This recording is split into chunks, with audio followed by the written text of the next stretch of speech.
Hey guys, ഞാൻ വീണ്ടും വന്നിരിക്കുകയാണ്.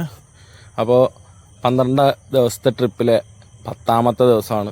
അങ്ങനെ ഞാൻ വീട്ടിൽ നിന്ന് ഇന്ന് സ്കൂട്ടറിലാണ് പോകുന്നത് ഗായ്സ്. വൈകുന്നേരം എനിക്ക് നേരത്തെ വീട്ടിൽ തിരിച്ചെത്തേണ്ട ഒരു ആവശ്യമുള്ളതുകൊണ്ട് ഞാൻ നേരെ സ്കൂട്ടറിലാണ് പോകുന്നത്.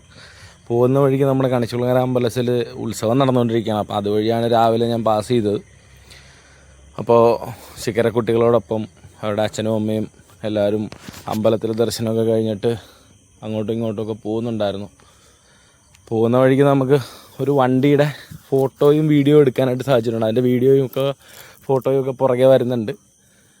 ഞാൻ നേരെ ഹോട്ടലിൽ വന്നിട്ട് നേരെ കൊണ്ടുവന്ന് വണ്ടി റിസപ്ഷൻ്റെ പാർക്ക് ചെയ്തിട്ടുണ്ട്. ഗസ്റ്റ് 10 മണിയാകുമ്പോൾ വരാമെന്നാണ് പറഞ്ഞത്. പക്ഷേ ഗസ്റ്റ് വന്നപ്പോഴത്തേക്ക് ലേറ്റായി. ആ കുറച്ച് സമയം കൊണ്ട് നമ്മൾ വണ്ടിയുടെയൊക്കെ കുറച്ച് ഫോട്ടോസൊക്കെ എടുത്തിട്ടുണ്ട്. ഗസ്റ്റ് വന്നതിന് ശേഷം നേരെ നമ്മൾ പോയത് ഫ്ലോർ ക്രോർ മ്യൂസിയത്തിലോട്ടാണ്. അവിടെ നമ്മുടെ ചരിത്രപ്രധാനമായിട്ടുള്ള ഒരുപാട് സാധനങ്ങൾ, ഒരു 6000 സാധനങ്ങളോളം നമുക്ക് ആ ഒരു ബിൽഡിങ്ങിൽ കാണാനായിട്ട് സാധിക്കും. നമ്മുടെ തേവര ജംഗ്ഷനിൽ ആണ് ഈ മ്യൂസിയം സ്ഥിതി ചെയ്യുന്നത്. 200 രൂപ ടിക്കറ്റാണ് ഒരാൾക്ക് അവിടെ. അപ്പോൾ പറ്റുന്നവരൊക്കെ പോയി ഒന്ന് വിസിറ്റ് ചെയ്യുക.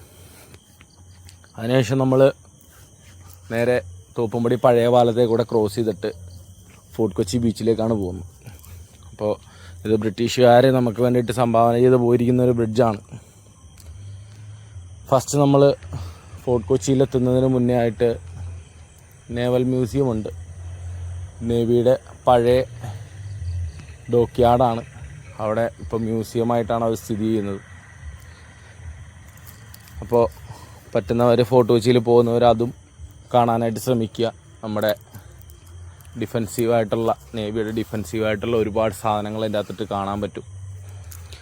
നേരെ ഫോർട്ട് കൊച്ചി ബീച്ചിൽ കൊണ്ടുപോയി ഗസ്റ്റിനെ ഇറക്കി വിട്ടു. മഹാത്മാഗാന്ധി ബീച്ചിലേക്കാണ് ഇറക്കി വിട്ടിരിക്കുന്നത്. അവിടെ അവരോട് ഞാൻ പറഞ്ഞു ഫുട്പാത്ത് ഉണ്ട്, നടന്നു പോയില്ല എന്ന് കണ്ടിട്ട് വരിക. അതിനുശേഷം നമുക്ക് നേരെ ഡച്ച് പാലസ് കാണാൻ പോകാമെന്ന് പറഞ്ഞു. അങ്ങനെ ഡച്ച് പാലസ് വന്നപ്പോഴത്തേക്കാണ് ഗൈസ് ഒരു പ്രശ്നം പറ്റിപ്പോയി. ഞാൻ ആ ദിവസം ഓർത്തില്ല. അന്നത്തെ ദിവസം അവധിയായിരുന്നു, അവിടെ ഓപ്പണല്ല. അതുകൊണ്ട് ഗസ്റ്റ് നേരെ ജൂ ടൗണിലേക്ക് നടക്കാനായിട്ട് പോയി. അപ്പോൾ ആ വഴി ഓരോ കച്ചവടക്കാരിൽ ഇരിക്കുന്ന ഓരോരോ വസ്തുക്കളൊക്കെ ആയിട്ട് ഞാനിങ്ങനെ നോക്കി നടക്കുന്ന സമയത്ത് എനിക്ക് പേഴ്സണലായിട്ട് 2 സാധനങ്ങൾ ഇഷ്ടപ്പെട്ടിരുന്നു. അതിൻ്റെ ഫോട്ടോയാണ് നിങ്ങൾ നേരത്തെ മുന്നിൽ കണ്ടത്. അങ്ങനെ അവിടെ ചുറ്റി നടന്ന് കുറച്ച് നേരം വീഡിയോയും കാര്യങ്ങളൊക്കെ എടുത്തതിന് ശേഷം ഞാൻ നേരെ വണ്ടിയുടെ അടുത്തോട്ട് പോന്നു. അപ്പോൾ ഇത്രയേ ഉള്ളൂ കാഴ്ച ഇന്നത്തെ വിശേഷം.